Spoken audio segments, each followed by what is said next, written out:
नमस्कार दोस्तों, स्वागत है आप सभी का यूट्यूब चैनल स्टडी पॉइंटर्स पर। दोस्तों, आज हम आपके लिए सीटेट ऑनलाइन एग्ज़ाम जो 2021-22 में हुआ था, यानी 16 दिसंबर से 21 जनवरी तक हुआ था, उसमें पूछे गए सभी प्रश्नों का पेपर एनालिसिस लेकर आए हैं। आपका जो सीटेट ऑनलाइन एग्ज़ाम हुआ था पहली बार, जो उसमें पूछे गए प्रश्नों का संपूर्ण रिवीजन का पार्ट 1 लेकर आए हैं। आपके जो सीटेट ऑनलाइन एग्ज़ाम में प्रश्न पूछे गए थे 16 दिसंबर से 21 जनवरी तक, वो एक वीडियो में कवर नहीं होते, इसलिए हमने इसको छोटे छोटे पार्टों में डिवाइड कर दिया है। क्योंकि अगर एक वीडियो बनाते तो वीडियो बहुत लंबा हो जाता, इसलिए हमने इसको पार्टों में डिवाइड कर दिया है। दोस्तों, जो आपकी सीटेट ऑनलाइन एग्ज़ाम आने वाली है, उस एग्ज़ाम की दृष्टि से यह वीडियो यूजफुल है। दोस्तों, आने वाली सीटेट ऑनलाइन एग्ज़ाम में प्रश्न आपको यहीं से देखने को मिलेंगे, इसलिए आपके लिए यह वीडियो वेरी इंपॉर्टेंट है। चलिए आज का वीडियो शुरू करते हैं। देखते हैं, क्वेश्चन पहला देखते हैं। अंधों की लिपि का जनक किसे कहा जाता है? तो ये लुईस ब्रेल को कहा जाता है। अंधों की लिपि का जनक लुईस ब्रेल को कहा जाता है। अगला क्वेश्चन देखते हैं। स्कीमा सिद्धांत का जनक किसे कहा जाता है? तो ये जीन पियाजे को कहा जाता है। स्कीमा सिद्धांत का जनक जीन पियाजे को कहा जाता है। अगला क्वेश्चन देखते हैं। बालकों में नकारात्मक सोच कौन सी अवस्था में उत्पन्न हो जाती है? तो ये किशोरावस्था में उत्पन्न हो जाती है। बालकों में नकारात्मक सोच किशोरावस्था में उत्पन्न हो जाती है। चलिए आगे देखते हैं। अगला क्वेश्चन देखते हैं। पढ़ाने की सबसे अच्छी विधि कौन सी होती है? तो पढ़ाने की सबसे अच्छी विधि प्रोजेक्ट विधि होती है। अगला क्वेश्चन देखते हैं। सभी जीवों को प्रत्यक्ष या अप्रत्यक्ष रूप से भोजन कहाँ से प्राप्त होता है? तो इनको पौधों से प्राप्त होता है। सभी जीवों को प्रत्यक्ष या अप्रत्यक्ष रूप से भोजन पौधों से प्राप्त होता है। अगला क्वेश्चन देखते हैं। पर्यावरण के जैविक घटक कौन से हैं? तो पर्यावरण के जैविक घटक उत्पादक है, उपभोक्ता है और संगठक है।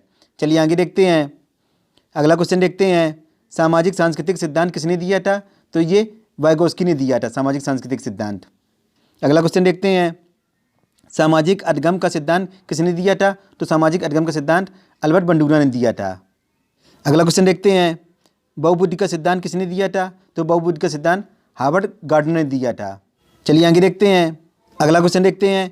सूज द्वारा सीखने के सिद्धांत का प्रतिपादन किसने किया था? तो ये कोलर ने किया था।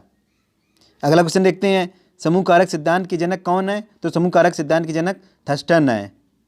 अगला क्वेश्चन देखते हैं। तरल ठोस का सिद्धांत के प्रतिपादक कौन है? तो तरल ठोस के सिद्धांत के प्रतिपादक आरबी कैटल हैं। चलिए आगे देखते हैं। अगला क्वेश्चन देखते हैं। किंडरगार्टन विधि के जनक कौन है? तो ये फ्रोबेल हैं। फ्रोबेल किंडरगार्टन विधि के जनक हैं। अगला क्वेश्चन देखते हैं। आगमन विधि के जनक कौन है? तो आगमन विधि के जनक अरस्तु हैं। और अगर आपसे पूछा जाए कि निगमन विधि के जनक कौन है, तो भी अरस्तु हैं। अगला क्वेश्चन देखते हैं। मॉन्टेसरी विधि के जनक कौन है? तो मॉन्टेसरी विधि के जनक मारिया मॉन्टेसरी हैं। चलिए आगे देखते हैं। अगला क्वेश्चन देखते हैं। इसरो की स्थापना कब हुई थी? तो इसरो की स्थापना कब हुई थी? तो इसरो की स्थापना 15 अगस्त 1969 को हुई थी। और अगर आपसे पूछा जाए कि इसरो का फुल फॉर्म क्या है, तो इसरो का full form Indian space research organisation, भारतीय अंतरिक्ष अनुसंधान संगठन। और अगर पूछा जाए इसके इसरो के संस्थापक कौन है, तो इसके संस्थापक विक्रम ए साराभाई हैं। और अगर पूछा जाए कि इसरो का मुख्यालय कहाँ है, तो इसरो का मुख्यालय बेंगलुरु में है। और अगर पूछा जाए कि इसरो के वर्तमान अध्यक्ष कौन है, डॉक्टर एस सोमनाथ हैं। ये एक एरोस्पेस इंजीनियर और रॉकेट वैज्ञानिक हैं। चलिए आगे देखते हैं। अगला क्वेश्चन देखते हैं। भारत का पहला उपग्रह कौन सा है? तो भारत का पहला उपग्रह आर्यभट्ट है। तो इसकी स्थापना कब हुई थी? 19 अप्रैल 1975 को सोवियत संघ द्वारा अंतरिक्ष में छोड़ा गया था। अगला क्वेश्चन देखते हैं। भारत का प्रथम संचार उपग्रह कौन सा है? तो ये एप्पल है। ये एरियन 1 द्वारा सफलतापूर्वक उपग्रह को 19 जून 1981 को फ्रेंच गुआना से प्रक्षेपित किया गया था। कहाँ से प्रक्षेपित किया गया था? ये फ्रेंच गुआना से प्रक्षेपित किया गया था। अगर आपसे पूछा जाए कि एप्पल का फुल फॉर्म क्या होता है, तो इसका full form Ariane passenger payload experiment. चलिए आगे देखते हैं। अगला क्वेश्चन देखते हैं। चीन मानव को अंतरिक्ष में कब भेजने का प्लान बना रहा है? तो ये 2033 तक प्लान बना रहा है मानव को भेजने का। चीन मानव को अंतरिक्ष में 2033 तक भेजने का प्लान बना रहा है। अगला क्वेश्चन देखते हैं। चंद्र तल पर मानव को उतारने वाला प्रथम अंतरिक्ष यान कौन सा है? तो ये अपोलो 11 है। चंद्र तल पर मानव को उतारने वाला प्रथम अंतरिक्ष यान अपोलो 11 है। अगला क्वेश्चन देखते हैं। तारापुर परमाणु विद्युत उपग्रह कहाँ पर है? तो ये मुंबई में है। तारापुर परमाणु विद्युत उपग्रह मुंबई में है। चलिए आगे देखते हैं। अगला क्वेश्चन देखते हैं, भारत के राष्ट्रीय सुरक्षा सलाहकार कौन है? तो ये अजीत डोभाल हैं। अगला क्वेश्चन देखते हैं, चंद्रमा पर जाने वाले प्रथम व्यक्ति का नाम क्या है? तो इनका नाम है नील आर्मस्ट्रांग, चंद्रमा पर जाने वाले प्रथम व्यक्ति। अगला क्वेश्चन देखते हैं, अंतरिक्ष में जाने वाली प्रथम भारतीय महिला कौन थी? तो ये कल्पना चावला थी। अंतरिक्ष में जाने वाली प्रथम भारतीय महिला कल्पना चावला थी। चलिए आगे देखते हैं। अगला क्वेश्चन देखते हैं, मानव अंतरिक्ष उड़ान दिवस कब मनाया जाता है? तो ये 12 अप्रैल को मनाया जाता है। मानव अंतरिक्ष उड़ान दिवस 12 अप्रैल को मनाया जाता है। अगला क्वेश्चन देखते हैं, अमेरिका द्वारा अंतरिक्ष में भेजा गया पहला उपग्रह का नाम क्या था? तो इसका एक्सप्लोरर 1 था। एक्सप्लोरर 1, अमेरिका द्वारा अंतरिक्ष में भेजा गया पहला उपग्रह एक्सप्लोरर 1 था। अगला क्वेश्चन देखते हैं, चंद्रयान 2 किस ध्रुव पर भेजा गया था?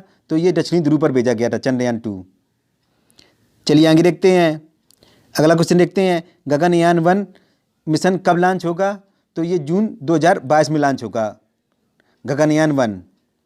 यह मानव रहित अंतरिक्ष उड़ान परीक्षण है। अगला क्वेश्चन देखते हैं, गगनयान मिशन कार्यक्रम में कितनी लागत लगी थी? तो गगनयान मिशन कार्यक्रम में 10,000 करोड़ रुपए की लागत लगी थी। चलिए आगे देखते हैं। अगला क्वेश्चन देखते हैं, स्पुतनिक सेकेंड कौन से देश ने लॉन्च किया था? तो ये रूस ने लॉन्च किया था स्पुतनिक सेकेंड। ये कब लॉन्च किया गया था? 3 नवंबर 1957 को लॉन्च किया गया था। अगला क्वेश्चन देखते हैं, चंद्रयान 2 किस अंतरिक्ष केंद्र से लॉन्च किया गया था? तो चंद्रयान 2 को सतीश धवन अंतरिक्ष केंद्र से लॉन्च किया गया था। अगला क्वेश्चन देखते हैं, गगनयान मिशन कब लॉन्च होगा? तो ये 2023 में लॉन्च होगा गगनयान मिशन। चलिए आगे देखते हैं। अगला क्वेश्चन देखते हैं, परिवार से संबंधित प्रश्न पूछे गए थे। पहले यहाँ पर समझते हैं कि परिवार के कितने प्रकार होते हैं। तो परिवार के 2 प्रकार होते हैं। कौन कौन से 2 प्रकार होते हैं? पहला होता है एकल परिवार, दूसरा संयुक्त परिवार। तो यहाँ पर देखते हैं, एकल परिवार क्या होता है? जिसमें केवल माता पिता और बच्चे साथ में रहते हैं। एकल परिवार में क्या होता है? जिसमें केवल माता पिता और उनके बच्चे साथ में रहते हैं। दूसरा संयुक्त परिवार। संयुक्त परिवार में कौन कौन से लोग रहते हैं? माता पिता और बच्चों के साथ दादा दादी, चाचा चाची, बुआ आदि सभी सदस्य साथ में रहते हैं। चलिए आगे देखते हैं। अगला क्वेश्चन देखते हैं, जीन पियाजे से संबंधित प्रश्न पूछे गए थे। जीन पियाजे कहाँ के मनोवैज्ञानिक थे? तो ये स्विट्जरलैंड के मनोवैज्ञानिक थे। जीन पियाजे ने किसका सिद्धांत दिया था? इन्होंने संज्ञानात्मक विकास का सिद्धांत दिया था। जीन पियाजे ने कितनी अवस्थाएं बताई थी? तो उन्होंने 4 अवस्थाएं बताई थी। कौन कौन सी 4 अवस्थाएं थी? पहली अवस्था देखते हैं, संवेदीगामक अवस्था। यह जन्म से 2 वर्ष तक की थी। Sensory motor stage. Sensory motor stage होती क्या है? इस अवस्था में बच्चा अपनी ज्ञानेंद्रियों के माध्यम सीखता है। ज्ञानेंद्रियाँ कौन सी होती हैं? 5 ज्ञानेंद्रियाँ होती हैं, आँख, कान, नाक, स्किन, जीभ। दूसरी अवस्था देखते हैं जीन पियाजे की, पूर्व संक्रियात्मक अवस्था, प्री ऑपरेशनल स्टेज। यह 2 से 7 वर्ष तक की होती है। ये होती क्या है ये अवस्था? यानी बच्चा इसमें सजीव और निर्जीव वस्तुओं में अंतर नहीं कर पाता है। यानी वह निर्जीव वस्तुओं को भी सजीव वस्तु समझता है। जैसे गुड़िया को वह बच्चा सजीव समझता है। जीन पियाजे की अगली स्टेज देखते हैं, मूर्त संक्रियात्मक अवस्था, कॉन्क्रीटिव ऑपरेशनल स्टेज। यह 7 से 11 वर्ष तक की होती है। ये कॉन्क्रीटिव ऑपरेशनल स्टेज होती क्या है? इस अवस्था में बच्चे में पलटापी गुण या बौद्धिक संक्रिया, गुणा जोड़ घटाना भाग करना सीख जाता है। जीन पियाजे की चौथी स्टेज देखते हैं, अमूर्त संक्रियात्मक अवस्था या इसी कहते हैं औपचारिक संक्रियात्मक अवस्था, फॉर्मल ऑपरेशनल स्टेज। ये 11 से 15 वर्ष तक की होती है। इसमें इस अवस्था में होता क्या है? बच्चा अमूर्त चिंतन करने लगता है, यानी निर्णय, स्मरण, मनन आदि करने लगता है। चलिए आगे देखते हैं। अगला क्वेश्चन देखते हैं, जीन पियाजे से संबंधित प्रश्न। क्या प्रश्न पूछे गए थे जीन पियाजे से संबंधित? जीन पियाजे अपने नैतिक विकास के सिद्धांत का उल्लेख अपनी पुस्तक the moral judgement of the child में किया था इन्होंने। पियाजे ने बालकों के नैतिक विकास के सिद्धांत को 3 स्तरों में बांटा था। कितने स्तरों में बांटा था? 3 स्तरों में। जबकि कोलबर्ग ने भी नैतिक विकास के सिद्धांत को 3 स्तरों में बांटा था। तो पियाजे ने बालकों के नैतिक विकास के सिद्धांत को 3 स्तरों में बांटा था। कौन से 3 स्तर हैं ये? पहला है नैतिक यथार्थता, यानी मोरल रियलिज्म। ये कब से कब तक होता है? 2 से 7 वर्ष तक का होता है। दूसरा होता है नैतिक समानता, मोरल इक्विलिटी। यह 8 से 12 वर्ष तक का होता है। तीसरा होता है नैतिक सापेक्षता, मोरल रिलेटिविज्म। यह 12 वर्ष से प्रारंभ होता है। चलिए आगे देखते हैं। अगला क्वेश्चन देखते हैं, कोलबर्ग से संबंधित प्रश्न पूछे गए थे। कोलबर्ग कहाँ के मनोवैज्ञानिक थे? तो ये अमेरिका के मनोवैज्ञानिक थे। कहाँ के? अमेरिका के मनोवैज्ञानिक थे। कोलबर्ग ने नैतिक विकास का सिद्धांत दिया था। किसका सिद्धांत दिया था? नैतिक विकास का सिद्धांत दिया था। कोलबर्ग के नैतिक विकास सिद्धांत में प्रमुख 3 स्तर थे। कौन से 3 स्तर थे? पहला था पूर्व परंपरागत स्तर, प्री कन्वेंशनल लेवल, यह 4 से 10 वर्ष तक का था। दूसरा था परंपरागत स्तर, कन्वेंशनल लेवल, यह 10 से 13 वर्ष तक का था। तीसरा था उत्तर परंपरागत, पोस्ट कन्वेंशनल लेवल, यह 13 वर्ष से अधिक था। चलिए आगे देखते हैं। अगला क्वेश्चन देखते हैं। लॉरेंस कोहलबर्ग के नैतिक सिद्धांत के किस स्तर पर नैतिक मूलक सिद्धांत बालकों के आंतरिक नियंत्रण में रहता है? तो किस में रहता है? तो ये उत्तर परंपरागत स्तर पर रहता है, यानी पोस्ट कन्वेंशनल लेवल पर। अगला क्वेश्चन देखते हैं। लॉरेंस कोहलबर्ग ने किस वर्ग के बच्चों पर नैतिक सिद्धांत की खोज की थी? तो किस वर्ग के बच्चों पर की थी? तो उन्होंने 10 से 16 वर्ष के बच्चों पर की थी। चलिए आगे देखते हैं। अगला क्वेश्चन देखते हैं। नई शिक्षा नीति में कक्षा 5 तक की शिक्षा में किस भाषा को अध्यापन के माध्यम के रूप में अपनाने पर बल दिया गया है? तो किस भाषा पर बल दिया गया है? तो ये मातृभाषा पर बल दिया गया है, या इसी कहते हैं स्थानीय या क्षेत्रीय भाषा पर बल दिया गया है। अगला क्वेश्चन देखते हैं। नई शिक्षा नीति 2020 यानी NEP 2020 में शैक्षिक पाठ्यक्रम को किस प्रणाली के आधार पर विभाजित करने की बात कही गई है? तो किस प्रणाली के आधार पर विभाजित करने की बात कही गई है नई शिक्षा नीति 2020 में? तो इसको 5+3+3+4 प्रणाली के आधार पर विभाजित करने की बात कही गई है नई शिक्षा नीति में। ये प्रणाली होती क्या है? पहले 5 ईयर्स ये होते हैं बच्चे के फाउंडेशन स्टेज होती है बच्चे की। इसमें पहले 3 साल बच्चे को आंगनवाड़ी में शिक्षा दी जाती है, फिर इसके बाद बच्चे को क्लास 1 क्लास 2 की शिक्षा दी जाती है। इस समय बच्चे की उम्र होती है 3 से 8 वर्ष के बीच में होती है। फिर अगले 3 ईयर्स क्या होते हैं? ये होती है प्रीपरेटरी स्टेज, ये होती है 8 से 11 वर्ष तक की। इस स्टेज में बच्चों को विज्ञान, गणित, कला आदि की पढ़ाई पर जोर दिया जाता है, यानी बच्चा इस स्टेज में क्लास 3, क्लास 4, क्लास 5 पास कर लेता है। फिर अगले 3 ईयर्स में क्या होता है? ये होती है मिडिल स्टेज, ये होती है 11 से 14 वर्ष के बीच में। इस स्टेज में बच्चे को कौशल विकास कोर्स की जानकारी दी जाती है। और अगले 4 ईयर्स में क्या होता है? ये होती है सेकेंडरी स्टेज, यानी ये होती है 14 से 18 वर्ष तक की। कितनी होती है? 14 से 18 वर्ष तक की। इस स्टेज में बच्चों को सब्जेक्ट चूज करने की आज़ादी होती है, यानी इस स्टेज में बच्चा अपने रुचि के अनुसार अपना सब्जेक्ट चुन सकता है। ये स्टेज होती है क्लास 9th, 10th, 11th और 12th तक की। यही है नई शिक्षा नीति 2020। चलिए आगे देखते हैं। अगला क्वेश्चन देखते हैं। NCF 2005, NCF का फुल फॉर्म क्या होता है? नेशनल करिकुलम फ्रेमवर्क, ऐसी कहते हैं राष्ट्रीय पाठचर्या रूपरेखा। इसकी अध्यक्षता किसने की थी? प्रोफेसर यशपाल शर्मा ने की थी। NCF 2005 का प्रमुख सूत्र क्या था? कि लर्निंग विदाउट बर्डन, यानी बिना भार के अधिगम, यानी ये शिक्षा बिना भार की होनी चाहिए। चलिए अगला क्वेश्चन देखते हैं। NCF 2005 किस पर बल देता है? जो NCF 2005 था वह बाल केंद्रित शिक्षा पर बल देता है। किस पर बल देता है? बाल केंद्रित शिक्षा पर बल देता है। चलिए आगे देखते हैं। अगला क्वेश्चन देखते हैं। राज्य और उससे संबंधित अत्यधिक पसंद का भोजन के बारे में प्रश्न, यानी कौन से राज्य में कौन सा लोकप्रिय भोजन है, यानी कौन से राज्य में कौन सा भोजन पसंद है। तो यहाँ पर पहला देखते हैं केरल। केरल में क्या पसंद है? किसी भी करी के साथ उबला टैपियोका। अगला देखते हैं कश्मीर। तो कश्मीर में क्या पसंद है लोगों को? सरसों के तेल में बनी मछली पसंद है कश्मीर में।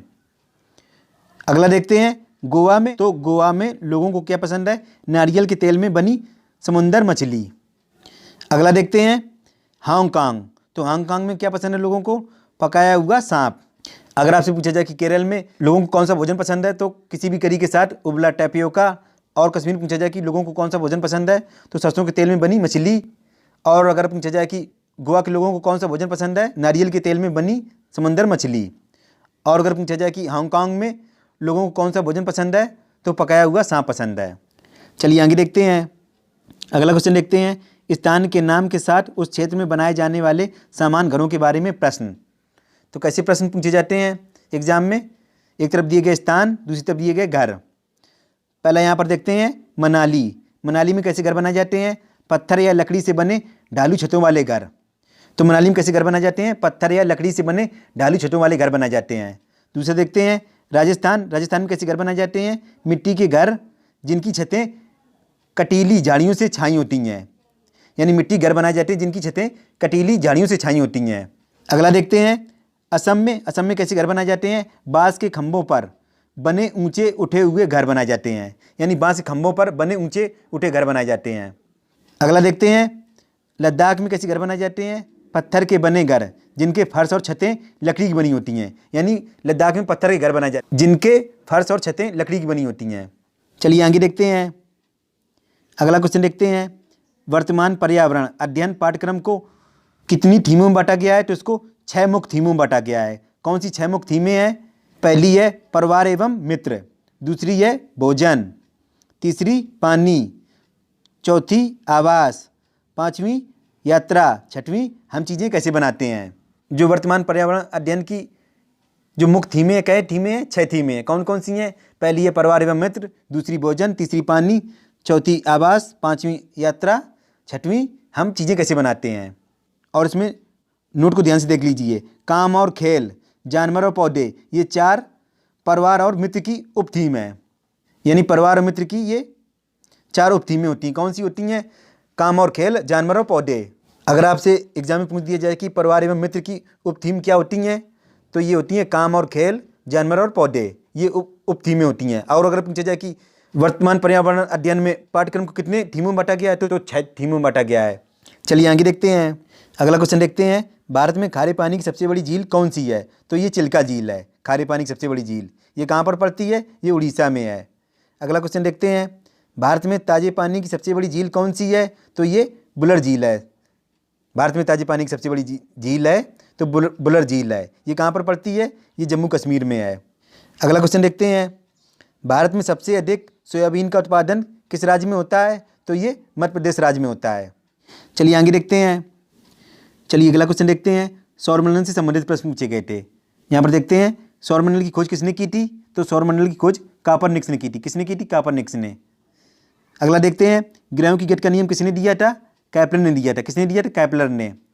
अगला देखते हैं, सौरमंडल में ग्रहों की संख्या कितनी है? तो सौरमंडल में ग्रहों की संख्या 8 है। ये कौन कौन से 8 ग्रह हैं? इनको क्रम से देखते हैं। पहला है बुध, दूसरा शुक्र, तीसरा पृथ्वी, चौथा मंगल, पांचवां बृहस्पति, छठवां शनि, सातवां अरुण, आठवां वरुण। अगला देखते हैं, सौरमंडल का सबसे छोटा ग्रह कौन सा है? तो सौरमंडल का सबसे छोटा ग्रह बुध है। अगला देखते हैं, सौरमंडल का सबसे बड़ा ग्रह कौन सा है? तो सौरमंडल का सबसे बड़ा ग्रह बृहस्पति है। कौन सा है? बृहस्पति। अगला देखते हैं, सौरमंडल का सबसे बड़ा उपग्रह कौन सा है? तो सौरमंडल का सबसे बड़ा उपग्रह ज्ञानीमीड है। कौन सा है? ज्ञानीमीड। अगर आपसे पूछा जाए कि सौरमंडल का सबसे बड़ा ग्रह तो बृहस्पति है, और पूछा जाए कि सबसे बड़ा उपग्रह तो ज्ञानीमीड है। अगला देखते हैं, पृथ्वी की बहन या भोर का तारा किसे कहा जाता है? तो ये शुक्र तारा को कहा जाता है। किसको? शुक्र को। अगला देखते हैं, नीला ग्रह किसको कहा जाता है? तो नीला ग्रह पृथ्वी को कहा जाता है। किसको कहा जाता है? पृथ्वी को। चलिए आगे देखते हैं। अगला क्वेश्चन देखते हैं, वायुमंडल से संबंधित प्रश्न पूछे गए थे। वायुमंडल में नाइट्रोजन की मात्रा कितनी है? तो वायुमंडल में नाइट्रोजन की मात्रा 78% है। कितनी? 78%। और अगर आपसे पूछा जाए कि वायुमंडल में ऑक्सीजन की मात्रा कितनी है? तो ये 21% है। कितनी? 21%। अगला देखते हैं, वायुमंडल में परतों की संख्या कितनी है? तो वायुमंडल में परतों की संख्या 5 है। कौन कौन सी 5 परतें हैं? इनको क्रम से देखते हैं। पहली है क्षोभ मंडल, दूसरी समताप मंडल, तीसरी मध्यमंडल, चौथी आयन मंडल, पांचवी वायुमंडल। तो पहली जो होती है वायुमंडल की परत, उसमें क्षोभ मंडल, उसमें क्या होता है? इसमें सभी मौसमी घटनाएं होती हैं, जैसे बादल का गरजना, बारिश होना, ये सभी मौसमी घटनाएं क्षोभ मंडल में होती हैं। दूसरा मंडल देखते हैं समताप मंडल। इसमें क्या होता है? यह इसके नाम से ही पता चला है, यानी समताप, ये एक समान मंडल रहता है। यह हवाई जहाज उड़ाने के लिए आदर्श मंडल मानी जाती है। इसी में ही समताप मंडल में ओजोन परत पाई जाती है। वायुमंडल की अगली परत देखते हैं, मध्यमंडल। मध्यमंडल ये कैसी परत है? ये मध्यमंडल बहुत ठंडी परत है। इस मंडल में उल्कापिंड आकर जल जाते हैं। वायुमंडल की चौथी परत देखते हैं, आयन मंडल। इस मंडल में क्या पाया जाता है? इस मंडल में रेडियो तरंगें पाई जाती हैं। चलिए अगला क्वेश्चन देखते हैं, कार्बोहाइड्रेट से संबंधित प्रश्न पूछे गए थे। तो क्या प्रश्न पूछा गया था? सबसे तेज शरीर को ऊर्जा कौन प्रदान करता है? तो सबसे तेज शरीर को ऊर्जा कार्बोहाइड्रेट प्रदान करती है। यह 50 से 75% तक शरीर को ऊर्जा प्रदान करती है। चलिए आगे देखते हैं। अगला क्वेश्चन देखते हैं, वन्य जीव संरक्षण अधिनियम कब पारित किया गया था? तो ये 1972 ईस्वी को पारित किया गया था। कब पारित किया गया था? वन्य जीव संरक्षण अधिनियम 1972 ईस्वी को।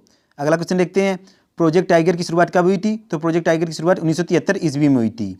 अगला क्वेश्चन देखते हैं, जल संरक्षण अधिनियम कब पारित किया गया था? तो ये 1974 ईस्वी को पारित किया गया था। कब पारित किया गया था? जल संरक्षण अधिनियम 1974 ईस्वी को। चलिए आगे देखते हैं। अगला क्वेश्चन देखते हैं, भोपाल गैस त्रासदी कब हुई थी? तो भोपाल गैस त्रासदी 1984 ईस्वी को हुई थी। किस कारण हुई थी? यानी इसमें MIC गैस का रिसाव हो गया था, यानी मिथाइल आइसोसाइनेट गैस का रिसाव हो गया था। चलिए अगला क्वेश्चन देखते हैं, पर्यावरण संरक्षण अधिनियम कब पारित किया गया था? तो ये पर्यावरण संरक्षण अधिनियम 1986 ईस्वी को पारित किया गया था। अगला क्वेश्चन देखते हैं, राष्ट्रीय विज्ञान दिवस कब मनाया जाता है? तो ये 28 फरवरी को मनाया जाता है। कब मनाया जाता है? 28 फरवरी को। चलिए आगे देखते हैं। अगला क्वेश्चन देखते हैं, अंतर्राष्ट्रीय महिला दिवस कब मनाया जाता है? तो अंतर्राष्ट्रीय महिला दिवस 8 मार्च को मनाया जाता है। कब मनाया जाता है? 8 मार्च को। अगला क्वेश्चन देखते हैं, विश्व वानिकी दिवस कब मनाया जाता है? तो विश्व वानिकी दिवस 21 मार्च को मनाया जाता है। कब मनाया जाता है? 21 मार्च को। अगला क्वेश्चन देखते हैं, विश्व जल दिवस कब मनाया जाता है? तो ये 22 मार्च को मनाया जाता है। चलिए आगे देखते हैं। अगला क्वेश्चन देखते हैं, विश्व पृथ्वी दिवस कब मनाया जाता है? तो ये 22 अप्रैल को मनाया जाता है, विश्व पृथ्वी दिवस। अगला क्वेश्चन देखते हैं, विश्व जैव विविधता दिवस कब मनाया जाता है? तो ये 22 मई को मनाया जाता है। अगला क्वेश्चन देखते हैं, विश्व पर्यावरण दिवस कब मनाया जाता है? तो विश्व पर्यावरण दिवस 5 जून को मनाया जाता है। चलिए आगे देखते हैं। अगला क्वेश्चन देखते हैं, अंतर्राष्ट्रीय चॉकलेट दिवस कब मनाया जाता है? तो ये अंतर्राष्ट्रीय चॉकलेट दिवस 7 जुलाई को मनाया जाता है। अगला क्वेश्चन देखते हैं, राष्ट्रीय खेल दिवस कब मनाया जाता है? तो राष्ट्रीय खेल दिवस 29 अगस्त को मनाया जाता है। किसकी स्मृति में मनाया जाता है? तो ये हॉकी के जादूगर मेजर ध्यानचंद के स्मृति में मनाया जाता है। अगला क्वेश्चन देखते हैं, विश्व ओजोन दिवस कब मनाया जाता है? तो विश्व ओजोन दिवस 16 सितंबर को मनाया जाता है। चलिए आगे देखते हैं। अगला क्वेश्चन देखते हैं, विश्व दुग्ध दिवस कब मनाया जाता है? तो ये 1 जून को मनाया जाता है। कब मनाया जाता है? 1 जून को, विश्व दुग्ध दिवस। अगला क्वेश्चन देखते हैं, विश्व तम्बाकू निषेध दिवस कब मनाया जाता है? तो ये 31 मई को मनाया जाता है। कब मनाया जाता है? 31 मई को। अगला क्वेश्चन देखते हैं, अंतर्राष्ट्रीय योग दिवस कब मनाया जाता है? तो अंतर्राष्ट्रीय योग दिवस 21 जून को मनाया जाता है। कब मनाया जाता है? 21 जून को। चलिए आगे देखते हैं। अगला क्वेश्चन देखते हैं, सूझ द्वारा सीखने के सिद्धांत का प्रतिपादन किसने किया था? तो सूझ द्वारा सीखने के सिद्धांत का प्रतिपादन कोहलर ने किया था। किसने किया था? कोहलर ने। अगला क्वेश्चन देखते हैं, समूह कारक सिद्धांत के जनक कौन है? तो समूह कारक सिद्धांत के जनक थर्स्टन है। कौन है? थर्स्टन। अगला क्वेश्चन देखते हैं, तरल ठोस का सिद्धांत के प्रतिपादक कौन है? तो ये RB कैटल हैं। कौन है? RB cattle. चलिए आगे देखते हैं। अगला क्वेश्चन देखते हैं, पटना से चंडीगढ़ किस दिशा में है? तो पटना से चंडीगढ़ उत्तर पश्चिम दिशा में। किस दिशा में? उत्तर पश्चिम दिशा में है। अगला क्वेश्चन देखते हैं, भारत में बिहार के सापेक्ष जम्मू कश्मीर और गोवा की स्थिति क्या है? तो भारत में बिहार के सापेक्ष जम्मू कश्मीर और गोवा की स्थिति क्या है? उत्तर पश्चिम और दक्षिण पश्चिम में है। अगला क्वेश्चन देखते हैं, नीचे दिए गए खाद्य पदार्थों की किस समुच्चय में लौह तत्व प्रचुर मात्रा में पाया जाता है? किस खाद्य पदार्थों में लौह तत्व प्रचुर मात्रा में पाया जाता है? तो सबसे पहले आंवला में पाया जाता है, सबसे ज़्यादा पालक में, फिर इसके बाद गुड़ में पाया जाता है। चलिए आगे देखते हैं। अगला क्वेश्चन देखते हैं, छऊ किस राज्य का लोकप्रिय नृत्य है? तो छऊ किस राज्य का लोकप्रिय नृत्य है? तो ये झारखंड का, पश्चिम बंगाल का और उड़ीसा का है। अगला क्वेश्चन देखते हैं, चोंग किस राज्य का लोकप्रिय नृत्य है? तो ये चोंग नागालैंड का लोकप्रिय नृत्य है। अगला क्वेश्चन देखते हैं, भरतनाट्यम किस राज्य का लोकप्रिय नृत्य है? तो ये तमिलनाडु का लोकप्रिय नृत्य है, भरतनाट्यम। चलिए आगे देखते हैं। अगला क्वेश्चन देखते हैं, रेल टिकट पर यात्री का कितना विवरण दिया जाता है? तो रेल टिकट पर यात्री का नाम और उसका विवरण दिया जाता है। अगला क्वेश्चन देखते हैं, किसानों का मित्र किसे कहा जाता है? तो किसानों का मित्र केचुआ को कहा जाता है। किसको कहा जाता है? केचुआ को। अगला क्वेश्चन देखते हैं, पैरा ओलंपिक खेलों में गोल्ड मेडल जीतने वाली पहली भारतीय महिला कौन थी? तो पैरा ओलंपिक खेलों में गोल्ड मेडल जीतने वाली पहली भारतीय महिला अवनी लेकरा थी। कौन थी? अवनी लेकरा। चलिए आगे देखते हैं। अगला क्वेश्चन देखते हैं, भुज में भूकंप कब आया था? तो भुज में भूकंप 26 जनवरी 2001 को आया था। तो ये भुज है कहाँ? ये तो ये गुजरात में पड़ता है। अगला क्वेश्चन देखते हैं, मनवीर सिंह किस खेल से संबंधित हैं? तो मनवीर सिंह फुटबॉलर हैं। अगला क्वेश्चन देखते हैं, मणिपुर का संबंध किस खेल से है? तो मणिपुर का संबंध वाटर पोलो से। किससे है? वाटर पोलो से। चलिए आगे देखते हैं। अगला क्वेश्चन देखते हैं, बच्चों की प्रथम भाषा कौन सी होती है? तो बच्चों की प्रथम भाषा मातृभाषा होती है उनकी। अगला क्वेश्चन देखते हैं, थॉर्नडाइक का नियम नहीं है। तो कुछ पूछा गया था कि थॉर्नडाइक का नियम नहीं है, तो आपका तनाव का नियम नहीं होता है। तो थॉर्नडाइक के कितने नियम बताए गए हैं? तो थॉर्नडाइक के 3 नियम बताए गए। कौन कौन से नियम होते हैं? पहला होता है अभ्यास का नियम, दूसरा तत्परता का नियम, तीसरा प्रभाव का नियम। अगला क्वेश्चन देखते हैं, रबी की कौन सी फसल नहीं है। तो यहाँ पर पूछा गया था कि रबी की कौन सी फसल नहीं है, तो ये गन्ना नहीं है। गन्ना किसकी फसल है, तो गन्ना ये खरीफ की फसल है। तो रबी की फसलें कौन सी होती हैं, गेहूँ होती है, जौ, चना, आलू, अलसी, मटर और सरसों, ये सभी रबी की फसलें होती हैं। ये रबी की फसलें कब बोई जाती हैं, तो ये रबी की फसलें ये अक्टूबर नवंबर में बोई जाती हैं और ये काटी कब जाती हैं, तो ये मई जून में काटी जाती हैं। और अगर आपसे पूछा जाए कि खरीफ की फसलें कौन सी होती हैं, तो खरीफ की फसलें होती हैं धान, मक्का, ज्वार, बाजरा, मूंग, मूंगफली, गन्ना, सोयाबीन, उड़द, ये सभी खरीफ की फसलें होती हैं। ये कब बोई जाती हैं, तो ये जून जुलाई में बोई जाती हैं और कब काटी जाती हैं, तो ये अक्टूबर में काट ली जाती हैं। और अगर आपसे पूछा जाए कि जायद की फसलें कौन सी होती हैं, तो जायद की फसलें ककड़ी, खरबूजा, खीरा, तरबूज, ये सभी जायद की फसलें होती हैं। ये कब बोई जाती हैं, तो ये मार्च में बोई जाती हैं और कब काटी जाती हैं, तो ये जून में काटी जाती हैं। चलिए आगे देखते हैं, अगला क्वेश्चन देखते हैं।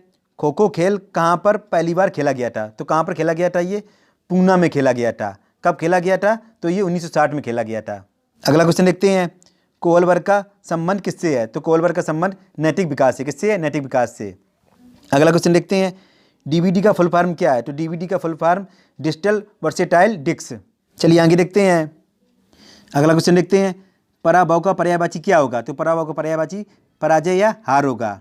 अगला क्वेश्चन देखते हैं, बहुभाषिक कक्षा में मातृभाषा का प्रयोग को स्वीकार किया जाना चाहिए कि नहीं किया जाना चाहिए, तो बहुभाषिक कक्षा में मातृभाषा के प्रयोग को स्वीकार किया जाना चाहिए। अगला क्वेश्चन देखते हैं, कौन सी रोपड़ वाली फसलें हैं, तो कौन सी रोपड़ वाली फसलें होती हैं, केला, कपास और जूट होती हैं। चलिए आगे देखते हैं, अगला क्वेश्चन देखते हैं, कौन सी ग्रीन हाउस गैस वातावरण में सबसे अधिक मात्रा में उपस्थित रहती है, तो कौन सी गैस उपस्थित रहती है ग्रीन हाउस गैस, तो ये कार्बन डाइऑक्साइड रहती है सबसे ज़्यादा वातावरण में उपस्थित, तो इसको कहते हैं CO2। अगला क्वेश्चन देखते हैं, किस गैस के वर्षा के पानी में घुलने से वर्षा का पानी अम्लीय हो जाता है, किस गैस के घुलने से, तो ये सल्फर डाइऑक्साइड की गैस के घुलने से वर्षा का पानी अम्लीय हो जाता है, इसको कहते हैं SO2। अगला क्वेश्चन देखते हैं, देवेंद्र में कौन सी संधि है, तो देवेंद्र में गुण संधि है। और अगर देवेंद्र का सन विच्छेद करेंगे तो क्या होगा, देवधन इंद्र होगा। क्या होगा, देवधन इंद्र। चलिए आगे देखते हैं, अगला क्वेश्चन देखते हैं, चावल धोने से कौन सा विटामिन नष्ट हो जाता है, तो चावल धोने से विटामिन B1 नष्ट हो जाता है, इसको कहते हैं थायमीन। अगला क्वेश्चन देखते हैं, दीर्घ संधि का उदाहरण क्या है, तो दीर्घ संधि का उदाहरण विद्यालय है। विद्यालय अगर सन विच्छेद करेंगे तो क्या होगा, विद्याधन आलय। अगला क्वेश्चन देखते हैं, जगन्नाथ में कौन सी संधि है, तो जगन्नाथ में व्यंजन संधि है। अगर जगन्नाथ का सन विच्छेद करेंगे क्या होगा, जगतधन नाथ होगा।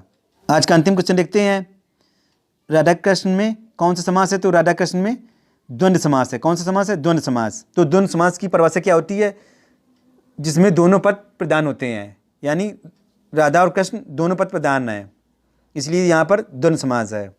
चलिए इसी के साथ सीटेट ऑनलाइन एग्जाम 2021-22 में पूछे गए प्रश्नों का पेपर एनालिसिस का पार्ट 1 कंप्लीट हुआ, और आपको कैसा लगा हमें कमेंट बॉक्स में जरूर लिखकर बताएं।